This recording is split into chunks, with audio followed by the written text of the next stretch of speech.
ये जो 64 नाम भैरव के मैं बोल रही हूँ, ये रुद्रयामल तंत्र से आता है।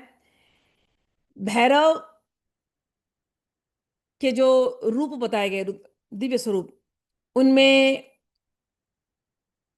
जो नाम दिया गया है, असितांगो विशालाक्षो मार्तंडो मोदक प्रिय स्वच्छंदो विघ्न संतुष्ट खेचर सचराचर रुरुश्च क्रोरदंश्च तथैव च जटाधरः विश्वरूपो विरूपाक्षो नानारूपधर परः वज्रहस्तो महाकायश्चण्डश्च प्रलयान्तकः भूमिकम्पो नीलकण्ठो विष्णुश्च कुलपालकः मुण्डमालः कामपालः क्रोधो वै पिङ्गलेक्षणः उग्ररूपो धरापालः कुटिलो मन्त्रनायकः रुद्रः पितामहाख्याश्च व्युन्मत्तो वट्टनायकः शङ्करो भूतवेतालस्त्रिनेत्रस्त्रिपुरान्तकः वरदः पर्वतावासः कपालः शशिभूषणः हस्तिचर्माम्बरधरो योगेशो ब्रह्मराक्षसः सर्वज्ञ सर्वदेवेश सर्वभूतहृदि स्थितः भीषणाख्यो भयहरः सर्वाख्यस्तथैव च कालाग्निश्च महारौद्रौ दक्षिणो मुखरो स्थिरः संहारश्चातिरिक्तांग कालाग्निश्च प्रियंकर घोरनादो विशालांगो योगीशो दक्ष संस्थितः चतुष्षष्टिरूपधुग्देवो भैरवो स सदावतु कालाग्निश्च महारौद्रो दक्षिणो मुखरो स्थिरः संहारश्चातिरिक्तांग कालाग्निश्च प्रियंकर घोरनादो विशालांगो योगीशो दक्ष संस्थितः चति चतुष्षष्टि रूपधुग देवो भैरव स सदावतु। ये भगवान भैरव के 64 नाम है। इसकी जो प्रयोग दिया है, इसका जो विधि विधि दिया गया है कि एक एक नाम के आगे ओम रीम लगाना और अंत में भी फिर ओम रीम लगाना, ये इसका प्रयोग विधि दिया गया है। रीम जो है वो भगवती का नाम है, आप लोगों को पता है, माया बीज। भैरव, जैसे मैंने कहा, शक्ति के बिना शक्तिमान नहीं, शक्तिमान शक्ति के लिए भी आवश्यक है। तो जब हम लोग ये ओम रीम लगा देते हैं भैरव के नामों के आगे, ये 64 नाम है, 64 योगिनियों के 64 भैरव, ये उनके नाम दिए गए हैं। लेकिन हम 64 योगिनियों का नाम नहीं ले रहे हैं, तो हम क्या लगा रहे हैं? ओम रीम। ओम रीम, फिर एक भैरव का नाम, फिर उसके बाद रीम ओम। ठीक। तो रीम लगा दिया तो क्या हो गया? योगिनी। रीम लगा दिया तो महायोगिनी भगवती हो गया। और साथ में भैरव का नाम लिया, फिर से उसको हमने संपुट लगा दिया कि योगिनी के हाथ खड़े हुए हैं, भैरवी के हाथ खड़े हुए हैं। तो शुरू किया असितांग भैरव से। तो असितांगो विशालाक्षो मार्तंड मोदक प्रिया, ये नाम है 64 में से पहले पहले लाइन के। तो हे असितांग भैरव, जो उग्रत्व के स्वामी हैं, जो तामसिक रोगों को हरते हैं, जो असितांग यानी नील वर्ण के हैं। ठीक। असित यानी नील वर्ण, जो ब्राइटर चीज है उसकी जो अपोजिट रंग। तो कहते हैं कि जो असितांग भैरव है उनको नमस्कार है। यहाँ जो 64 नाम होते हैं तो उनका एक एक नाम लिया जाता है। और कैसे है असितांग भैरव? एक तो भैरव, भैरव कैसे हैं? असितांग, नील वर्ण के। दूसरा कैसे है? विशालाक्ष, बड़ी बड़ी आंखें हैं, खूब दीर्घ दृष्टि। और जब हम इन भैरव को पूजते हैं तो क्या होता है, जब हम इनका नाम लेते हैं तो जो साधक, हमारी नॉर्मल में ना बड़ी सूक्ष्म दृष्टि, मतलब हमारी जो नैरो माइंडेडनेस है, साधना के पथ पे जब हम चलते हैं ना तो हमारी ये नैरो माइंडेडनेस खत्म होने लगती है, हमारी दृष्टि दिव्य होने लगती है। तो जब हम इन विशालाक्ष भैरव को याद करते हैं तो विशालाक्ष भैरव का अर्थ है कि हे भैरव जी, जैसे आपकी आंखें बड़ी हैं, जैसे आपकी दृष्टि इतनी दीर्घ है, ऐसी ही हमारी ये जो सूक्ष्म दृष्टि है ना, ये हमारी दृष्टि विकसित हो जाए। हे भैरव जी, हम इस संसार में अभी तक तू मैं करते रहते हैं। हे भगवती, हे भैरव जी, ये तू मैं से निकल करके मुझे सब में बस आपके दर्शन हो जाएं। हे भैरव, भले आप असितांग है, असितांगो विशालाक्षो मार्तंडो मोदक प्रिय। हे भैरव, भले भले आप काले वर्ण के हैं, भले आप असितांग है, लेकिन आप मार्तंड भी हैं। मार्तंड, मार्तंड यानी सूर्य। मैंने पहले ही बताया था कि ललिता भगवती के जो भैरव हैं उनका मार्तंड भैरव हम नाम देते हैं। मार्तंड, मार्तंड भैरव पूरा पूजा आराधिता, कि उन्होंने, मार्तंड भैरव ने उनकी पूजा करी है। मार्तंड भैरव का मंदिर महाराष्ट्र में एक बहुत बड़ा मंदिर है, जेजूरी कहते हैं उसको। और जेजूरी में केवल हल्दी से पूजा होती है, पूरे मंदिर में केवल हल्दी हल्दी है। मैंने पहली बार ये मंदिर देखा था, एक जेजूरी का मंदिर और एक और वहाँ पर ज्योतिबा। ज्योतिबा में पीला गुलाबी गुलाबी रानी कलर के रानी कलर के जो भी है, हम लोग कुमकुम लगाते हैं ना, रानी कलर का रंग वहां पर चढ़ता है। तो वो ज्योतिबा, ये दो अलग ही मंदिर हैं दोनों। लेकिन एनीवेज, मार्तंड भैरव की पूजा महाराष्ट्र में उनका महात्म्य भी है, मल्लारी महात्म्य। मुझे मेरे एक स्टूडेंट ने बड़े दिल से पूछा है, कई दिनों से पूछा है कि आप मल्लारी महात्म्य सुनाओ, मल्लारी महात्म्य सुनाओ। मन में तो है, इच्छा तो है, मैं कभी, वो पूरी मराठी में मल्लारी महात्म्य है। तो कभी भगवान समय देंगे तो मैं जरूर मल्लारी महात्म्य सुनाऊंगी, मुझे बहुत मन है और अच्छा भी है बहुत। ठीक है, एनीवेज, तो यहाँ पर जब हमने भैरव के नाम लिए हैं तो असितांग भैरव, विशालाक्ष, मार्तंड भैरव। मार्तंड यानी जो सूर्य के समान तेजस्वी है। वो हल्दी चढ़ाने का अर्थ ही ये है कि जो सूर्य के समान तेजस्वी है। और मार्तंड यानी सूर्य, सूर्य यानी जो हमारी रक्षा करते हैं अपने तेज से।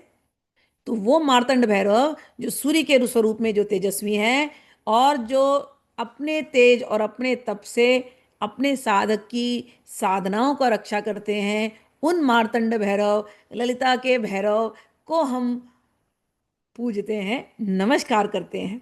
और कैसे हैं, वाह वाह, एक सुंदर नाम है, मोदक प्रिय। हे भैरव, बटुक भैरव है ना, वो इतने बाल भैरव स्वरूप में ना, इतने वो आसानी से सिद्ध होते हैं। क्या देना है उनको, लड्डू। बस लड्डू दे दो, खुश हो गए। बेसन के लड्डू बनाओ, दे दो, खुश हो गए। बाल भैरव, बटुक भैरव। तो कहते हैं आप क्या हो, मोदक प्रिय। मोदक का एक और अर्थ होता है, मोद यानी आनंद। मोद यानी आनंद।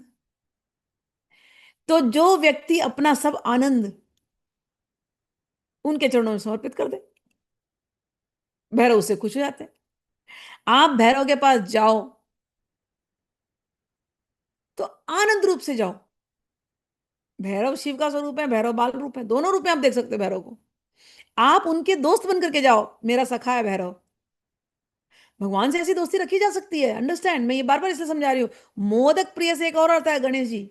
अगर आप भैरव को देख रहे हैं कि मेरे शिव जी हैं तो मेरे पिता हो गए, ठीक है, आप पुत्र पुत्री का संबंध बना लो। अगर आप देख रहे हो नहीं ये बटुक भैरव मेरे जैसे हैं, तो आप सखा का संबंध बना लो। लेकिन एक चीज याद रखना, भैरव भैरव है, सखा का संबंध बनाना, लेकिन रिस्पेक्ट कभी नहीं छोड़ना, ठीक है। चलिए, मोदक प्रिय यानी आनंद से जाओ। जैसे हम कृष्ण को सखा बनाते, ऐसे हमारे सखा हमारे बटुक भैरव है। ठीक, चलिए। और कैसे हैं, स्वच्छंद भैरव। नाम सुना है आप लोगों ने, स्वच्छंद भैरव। स्वच्छंद यानी जो फ्री, बाधाहीन गति के स्वामी, स्वतंत्र और मुक्त चेतना देने वाले, मुक्ति देने वाले, ऐसे स्वच्छंद भैरव, इनको नमस्कार है। स्वच्छंदो विघ्न संतुष्टो खेचर सचराचरा। ये स्वच्छंद है और विघ्न संतुष्ट। ये गणेश जी के नाम आ रहे हैं ना, सब ना गणेश जी के नाम लग रहे हैं। मोदक प्रिय, विघ्न संतुष्ट। विघ्न संतुष्ट का अर्थ है कि जो विघ्नों को शांत कर दे, जो शत्रुओं को निष्क्रिय कर दे, ऐसे विघ्न संतुष्ट भैरव को नमस्कार है। और क्या, खेचरह। खेचरह मीन गगनगामी, मतलब जो गगन में उड़ते हैं, जो सूक्ष्म लोकों में जो रहते हैं, ऐसे गगनगामी खेचर। और सचराचर, जो चराचर जगत में चर अचर सभी प्राणियों पर दृष्टि रखने वाले और सभी प्राणियों के अंदर रहने वाले, ऐसे चराचर भैरव को नमस्कार है। रूरु क्रोड दंत्र जटाधर विश्वरूपो। रूरु, रुद्र, रौद्र रूप वाले, विकराल रूप वाले, यज्ञों के संरक्षक, ऐसे रौद्र रूप, भगवान रुद्र के स्वरूप रूरू भैरव, विकराल रूप वाले रूरू भैरव और यज्ञों के संरक्षक रूरू भैरव, उनको नमस्कार है। क्योंकि भगवान को उग्र रूप लेना पड़ता है। जब कोई साधक व्यक्ति साधना में चल रहा है और उसके जीवन में अगर तकलीफें आ रही हैं जिसकी वजह से साधना में बाधा पड़ रही है, तो भगवान रुद्र रूप लेकर के उस व्यक्ति की रक्षा करते हैं। हमारे यहाँ देवी की साधना, क्योंकि हमको पता है अब आपको शक्ति के मंत्र दिए जा रहे हैं, भाई शक्ति है। तो शक्ति को कंट्रोल में करने, वो बच्चा कंट्रोल ही नहीं कर पाएगा शक्ति के मंत्र को अगर वो बहुत ज्यादा करने लगेगा तो पहले गुरु गणेश भैरव,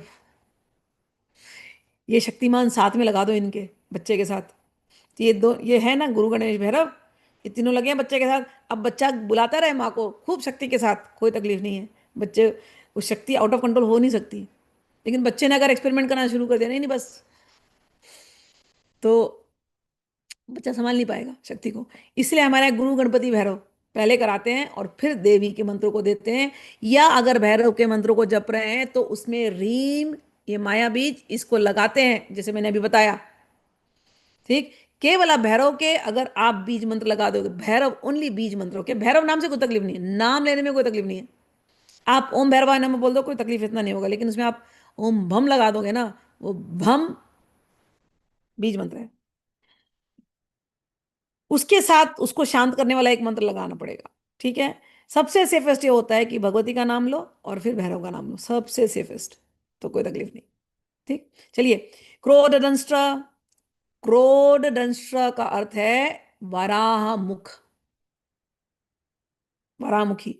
तो वरामुखी, वराही के जो भैरव, क्रोध दंष्ट्र, मतलब उनके दांत ऐसे दिख रहे हैं, ऐसे वराह के जैसे निकलने वाले। तो वरामुखी भूमि तत्व के अधिपति भैरव, वो वे क्रोधदंष्ट्र, उनको नमस्कार है। और दूसरा नाम आया जटाधर, तपस्वियों के रक्षक। तपस्वी कौन? जिसका मन स्थिर होता है। तो तपस्वियों के रक्षक, तपस्वियों के मन को स्थिर कराने वाले, ऐसे हमारे भैरव जी, जटाधर भैरव को नमस्कार है। विश्वरूप, विराट रूपधारी, समस्त ब्रह्मांड की चेतना के जो स्वामी हैं, ऐसे भैरव को नमस्कार है। विरूपाक्ष, रूरु क्रोधदंष्ट जटाधर, विश्वरूपो विरूपाक्ष, नाना रूपधर पर भैरव व्रजरस्त। विश्वरूप जो विराट रूपधारी, विरूपाक्ष त्रिनेत्रधारी, हर दिशा में दृष्टि रखने वाले। एक तो ये अर्थ हुआ। दूसरा, हमारे दो आंख है ना, वो हमेशा बाहर देखते हैं। हमको लगता है कि हम आंखों से देखते हैं, हमको लगता है कि आंखें हैं तो ही हम देख सकेंगे। लेकिन जब हम आंख बंद करके, जब हम सोते हैं और जब हमको सपने आते हैं, तो वो सपना कौन सी आंखें देखती हैं?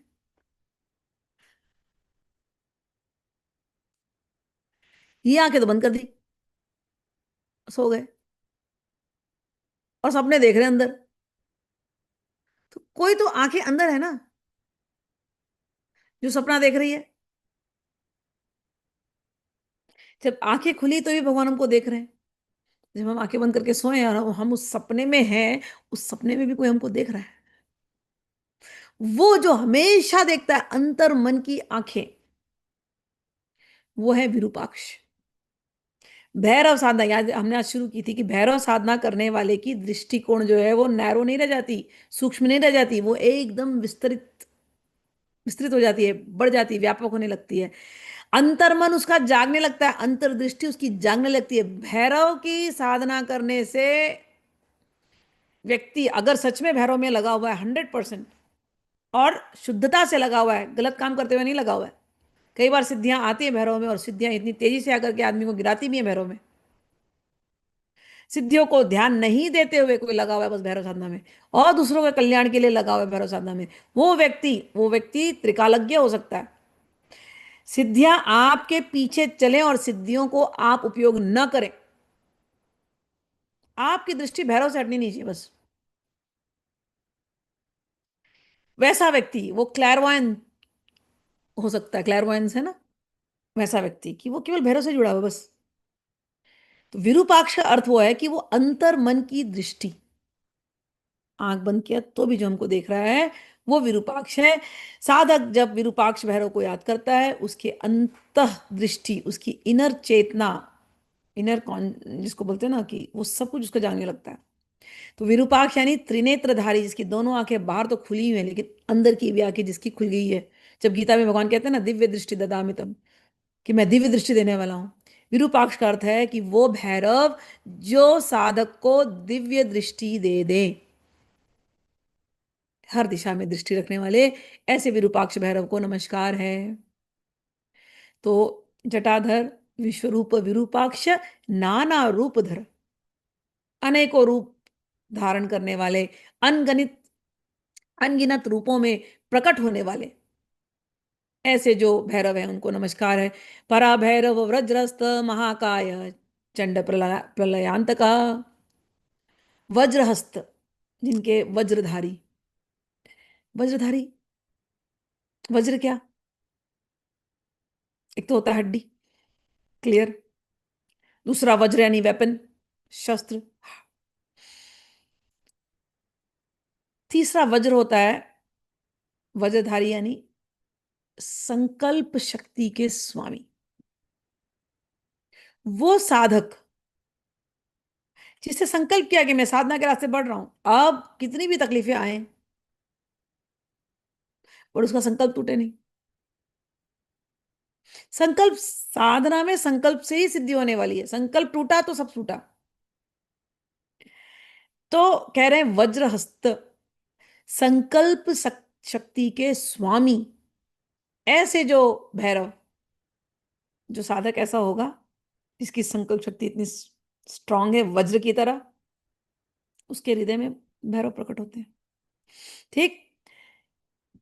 महाकाय, महान आकार वाले, आकाश मंडल के आकार में जो व्याप्त हैं, चंड भैरव, महाकाय भैरव, चंड भैरव, ये नाम तो आपने सुना है, चंड भैरव, असितांग भैरव, चंड भैरव, रूरू भैरव, चंड भैरव। चंड यानी उग्र, संहारक। किसका संहार करते हैं? अत्याचारियों का संहार करते हैं। हमारे अंदर के जो मेंटल कंडीशनिंग, उसका जो संहार करे वो हुए चंड भैरव। प्रलयांतक, प्रलयांतक भूमिकंप नीलकंठ विष्णु कुलपालक, महाप्रलय के समय में जो प्रकट होकर के प्रलय का अंत करते हैं वो भैरव। भूमिकंप, जब वो अर्थक्वेक होता है ना, वो भैरव भैरवी का काम है। पृथ्वी को हिला देने वाले, भूमिकंप। और एक अर्थ आता है, बार बार पृथ्वी जब भी कहो, एक तो बाहर की पृथ्वी, लेकिन अप्लाई इट ऑन योरसेल्फ, ये पृथ्वी शरीर, इसको जो हिला दे। इसलिए कई बार आपने देखा होगा भैरव प्रकट होते हैं तो कांपने लगता है व्यक्ति, होता ही है, नॉर्मल है ये।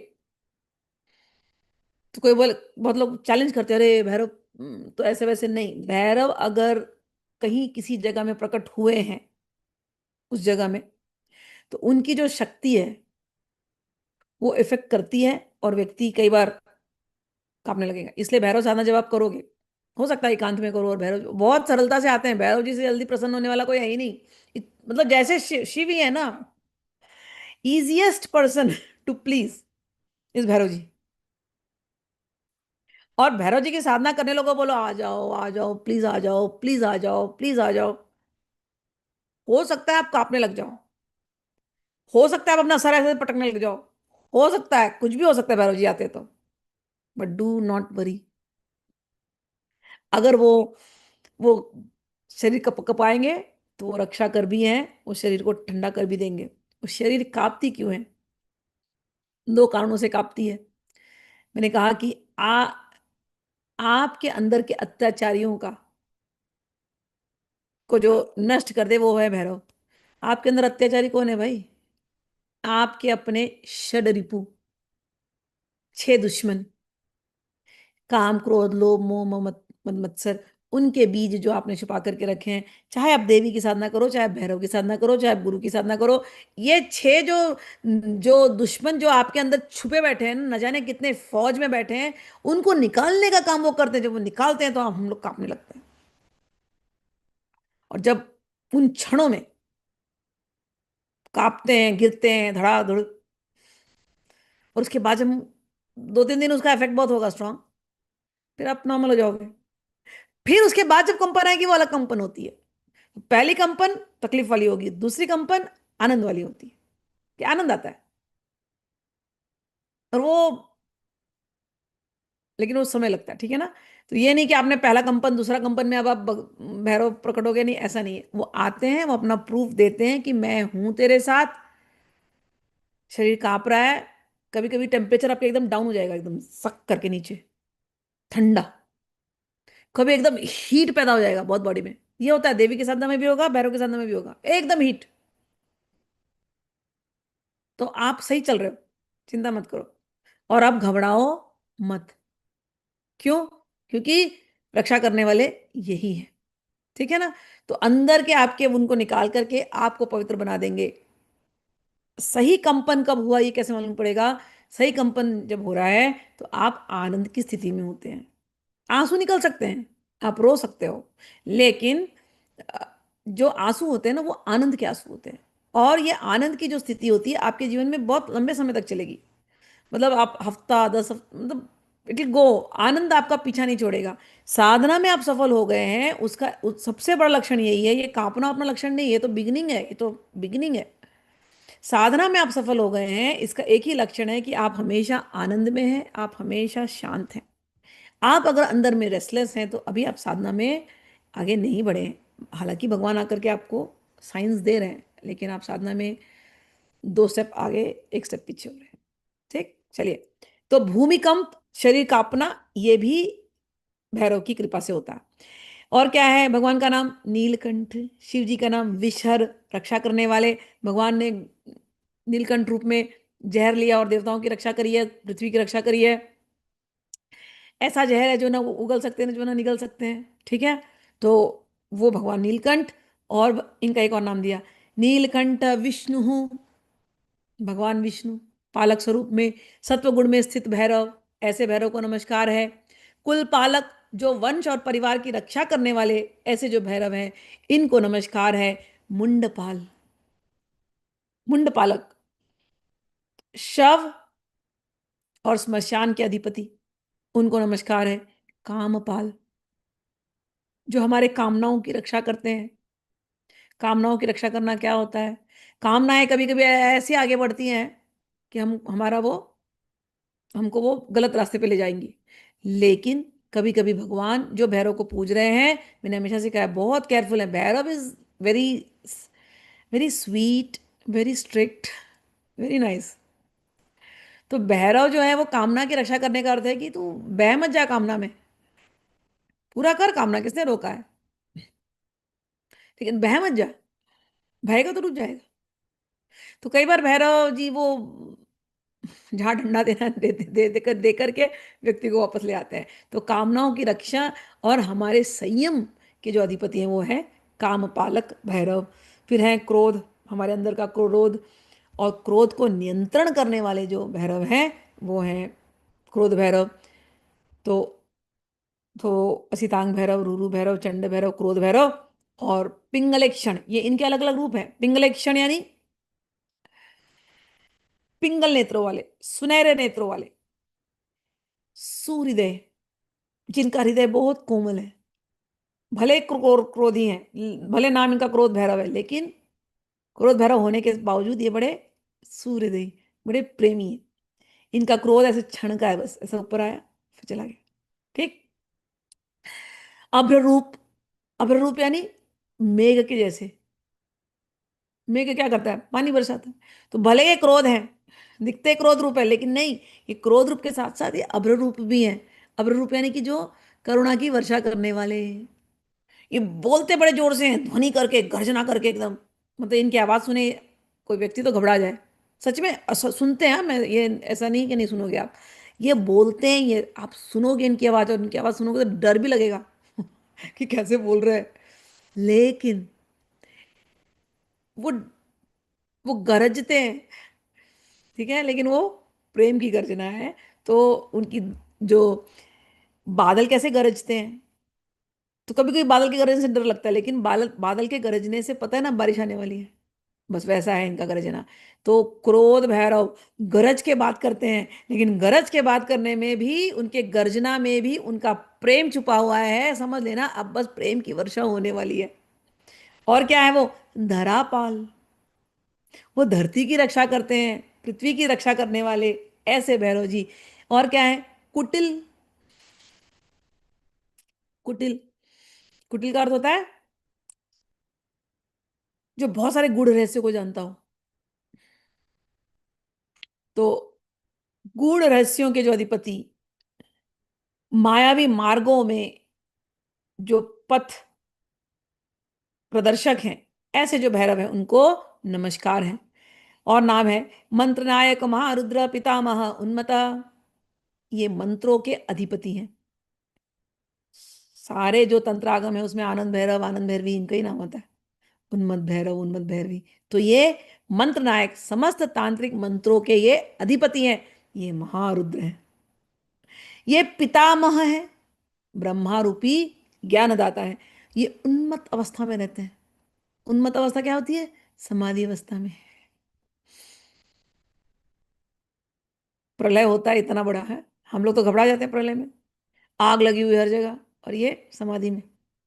आग लगे इन्हीं से आया होगा, मस्त राम मस्ती में, आग लगे बस्ती में। ठीक है। तो उन्मत्त का अवस्था यही है, आग लगी है हर जगह, लेकिन हम तो अपने आनंद में डूबे हुए। तो ये उन्मत्त अवस्था, समाधि अवस्था, उन्मनी अवस्था, उन्मादी ज्ञान का प्रतीक। मैंने कहा कि आप अगर साधना में आगे बढ़ रहे हो तो आप मस्ती में हो। और कैसे हैं? वटु नायक, बाल भैरव के अधिपति। और कैसे हैं? शंकर। शंकर भूत वेताल त्रिनेत्र त्रिपुरांत कहा। ये शंकर हैं, शंकर यानी जो मंगल देने वाले, कल्याणकरी भैरव। भूत वेताल त्रिनेत्र, ये भूत वेताल सबके ये नियंत्रक हैं। तो भूत बाधा इत्यादि किसी को अगर पीड़ा दे रही है, उनके लिए भैरव साधना बोला जाता है। ठीक। तो ये भूत प्रेत की जो बाधा होती है वो निकल जाती है जो कोई भैरव की साधना करते हैं। फिर ये कैसे हैं? त्रिनेत्र त्रिपुरांतक वरद, तीन नेत्रों वाले हैं। त्रिकालदर्शी हैं। त्रिपुरांतक, तीन अहंकारों को नाश करने वाले। त्रिपुर यानी एक बाहरी शरीर का अहंकार, हम सुंदर दिखते हैं, हम ब्यूटीफुल हैं, हम इस कुल के पैदा हुए हैं, ये बाहरी अहंकार होता है। कोई कोई लोग सुंदर बाहर से देखेंगे, अंदर से खाली। तो एक बार आइंस्टाइन थे ना, तो आइंस्टाइन तो दिमाग वाले, उनके पास एक एक्ट्रेस आई बड़ी सुंदर हॉलीवुड की, और बोली मैं, और आइंस्टाइन इतने अच्छे नहीं दिखते थे, वो दिमाग वाले और ये बड़ी सुंदर। तो उसने बोला मैं इतनी सुंदर, आप इतने इंटेलिजेंट, अगर हम दोनों का विवाह हो गया तो जो हमारे बच्चे आएंगे ना, वो कितने अच्छे होंगे। हमारे बच्चे सुंदर और इंटेलिजेंट आएंगे। तो आप मेरा प्रस्ताव स्वीकार कर लीजिए। अब आइंस्टाइन बोले, आइंस्टाइन सोच रहे हैं ये क्या हो गया। आइंस्टाइन बोले देवी, बात तो तुम्हारी सही है, लेकिन अगर उल्टा हो गया तो? मेरे पास शक्ल नहीं, तुम्हारे पास दिमाग नहीं, बच्चे ऐसे निकल गए तो ये कहानी इसलिए याद आ गई क्योंकि यहाँ पर त्रिपुरांतक, त्रिपुरांतक नाम आया। त्रिपुरांतक यानी तीन अहंकारों का नाश करने वाले। ये जो शरीर का अहंकार, हम स्कूल के, हम ऐसे दिखते हैं, हम ऐसे हैं, हम वैसे, हमारा ऐसा बाल है, हमारी ऐसी नाक है, हमारा ऐसा, हमारी ऐसी आवाज़ है, ये अहंकार को नष्ट करने वाले। क्योंकि आदमी एक दिन बुढ़ा होने वाला है और सब खत्म हो जाने वाला है। दूसरा अहंकार, हमको कितना आता है, हम तो सब जानते हैं। ये अहंकार बहुत खतरनाक है। बाहर से आदमी एकदम दिखाई देगा, मतलब अरे इतना सीधा आदमी है, और उसको अंदर भयंकर अहंकार होता है कि आई नो इट ऑल। अब ये अहंकार तो अंदर वाला ही देख सकता है, हम नहीं देख पाएंगे। ये अंदर वाला ही देख रहा है, तो पुरान तक ही देख रहा है। बोलता है अच्छा रुक, अभी इस अहंकार पे भी अटैक होने वाला है एक दिन। तो वो एक अहंकार। ठीक है। अब ये दोनों अहंकार निकल गए, लेकिन फिर भी एक सूक्ष्मतर अहंकार जो होता है कि भैया हमने इन अहंकारों को मिटाया, मिटा भगवान रहे, हमने इन अहंकारों को मिटाया, हम कुछ हैं, और वो एकदम सूक्ष्मतम होता है। तो उसको भी जो खत्म कर दे, तो तीनों अहंकारों का विनाशक, जिसको हम माइक अहंकार कहते हैं, सात्विक अहंकार कहते हैं, उसको भी जो हटा दे, ये जो तीन जो अहंकार है, सात्विक रासिक तामसिक, इन तीनों अहंकारों को जो हटा करके जो हमको पवित्र बना दे, ऐसा जो भैरव है उसको कहते हैं त्रिपुरांतक भैरव। और फिर है वरद, वर देने वाले भैरव, पर्वतावासी भैरव, जो पर्वत में वास करते हैं, पर्वतों में, जो हमारे शरीर के अंदर जो शक्ति केंद्र हैं उनमें जो वास करते हैं, वो पर्वतावासी। कपाल भैरव, तो शैतान भैरव, रूरू भैरव, चंड भैरव, क्रोध भैरव, कपाल भैरव। कपाल भैरव जो यहाँ रहते हैं, कपाल में रहने वाले, कपाल को धारण करने वाले, मृत्यु को नियंत्रित करने वाले, वो कपाल भैरव। और वो कपाल भैरव क्या करते हैं? शशि भूषण, उन्होंने चंद्रमा को यहाँ पर धारण कर रखा है। हरित चर्म धर्म, उन्होंने खाल को पहन करके रखा है, हाथी के खाल को पहन करके रखा है। ये सब बहुत समझने वाली चीजें हैं। कपाल, जिन्होंने सबके कपाल को धारण करके रखा है। अब हमारे जैसे लोगों का कपाल धारण करके रखा है, हमारे जैसे साधकों का, जिनका कपाल कभी ठंडा होता नहीं है। सोचो, वो भैरव का साधना हम करने लगे, हमारा कपाल ठंडा नहीं है, और भैरव ने हमारे कपाल को धारण करके रखा है। तो हमारे जैसे जलते हुए कपालों को वो धारण करते हैं, तो उनकी क्या दशा होती होगी? उनकी कुछ दशा नहीं होती। उन्होंने चंद्रमा को धारण करके रखा हुआ है, कपाल को भी धारण करके रखा हुआ है, चंद्रमा को भी धारण करके रखा है, शांति। और हाथी के खाल को पहन के रखा हुआ है। हाथी यानी अस, हमारी वो अहंकार वाली बॉडी हाथी के समान शक्तिशाली हम समझते हैं। और जब चल रहे जंगल में सब तोड़ते हुए जाते हैं, हाथी दिखता बड़ा सौम्य है, लेकिन अगर तोड़ने पे आ जाए तो हाथियों को संभाल पाना बड़ा कठिन है। ऐसे ऐसे न जाने कितने हाथी आए, साधक मर गए। तांत्रिक साधक बहुत है ना ऐसे दिखाने वाले, हम तो कुछ हैं, मर गए, उनके चमड़ों को भगवान ने पहन लिया। तो हाथी के खाल को पहनने वाले ऐसे चमड़ों को, योगीश, जो समस्त योग मार्गों के जो अधिपति हैं, ब्रह्म राक्षस, ब्रह्म ज्ञान से भ्रष्ट जो राक्षस हैं, उन उनका जो नियंत्रण करते हैं और सभी मंत्रों के जो रक्षा करते हैं, ऐसे भगवान। सर्वज्ञ, सर्वदेवेश, समस्त ज्ञानों के सर्वज्ञानी, समस्त ज्ञान जिनके पास है, और देवों के भी देव जो है। और एक नाम आया, सर्वभूत हृदय स्थित, हर एक के हृदय में रहने वाले भगवान भैरव, समस्त प्राणियों के हृदय में स्थित भीषणाख्य, जो विकराल रूप है, भयकारक रूप है, लेकिन ये विकराल रूप, ये भयकारक रूप उन्होंने हमारी रक्षा के लिए लिया हुआ है। भयहर, जो भय को हटा देते हैं, साधक के अंधकार को नाश कर देते हैं। सर्वज्ञ, सर्वज्ञाख्य, कि सब कुछ जो हर स्थिति में देख रहे हैं, जो ज्ञात है वो भी देख रहे हैं, जो अज्ञात है उसको भी वो देख रहे हैं। कालाग्नि, महारौद्र, दक्षिण मुखर, काल और अग्नि के समान, के समान जो संहारक हैं, जो महारौद्र रूपधारी हैं, संपूर्ण संहार रूपक हैं। दक्षिणों मुखर, दक्षिण दिशा के अधिपति हैं। यम, उनके नियंत्रण करने वाले, यमराज का नियंत्रण करने वाले।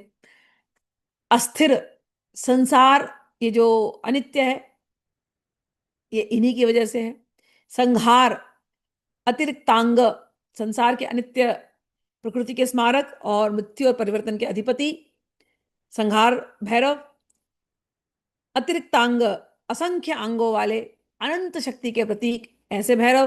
प्रियंकर घोरनाद विशालंग, विशालांग, प्रिय फल देने वाले, सौम्य अनुग्रहकारी ऐसे प्रियंकर।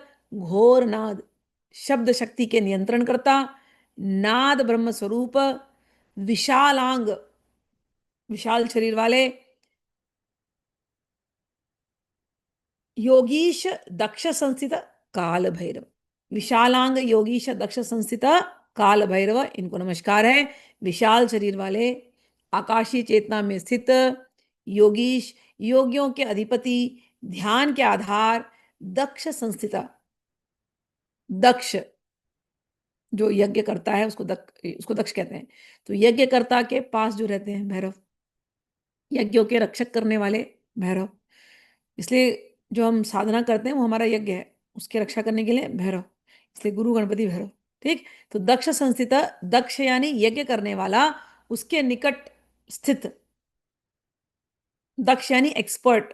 आपको दीक्षा दिया गया, आपको उपदेश दिया गया, आपको ज्ञान दिया गया, तो आपको दक्ष बनाया गया। दक्ष क्या करता है व्यक्ति? दक्ष व्यक्ति फिर साधना करता है। ठीक। साधना उसका यज्ञ हुआ। और वो दक्ष व्यक्ति को अहंकार ना चढ़ जाए कि वो भगवान से भी बड़ा है, तो उस समय पे वहां पर अहंकार चढ़ेगा तो भैरव रूप प्रकट होगा। भैरव रूप क्या करता है? ब्रह्मा के भी अहंकार को जो काट दे वो काल भैरव। ठीक। तो दक्ष के निकट स्थित, यज्ञों की रक्षा करने वाले ऐसे भैरव, दक्ष संस्थित भैरव, ऐसे काल भैरव जो समय से परे हैं, काल के भी परम स्वामी हैं, ऐसे भैरव को नमस्कार है। तो ये हमने अभी 64 नामों के अर्थ लिए। 108 नाम पेंडिंग है जिसको हम लोग कल करेंगे।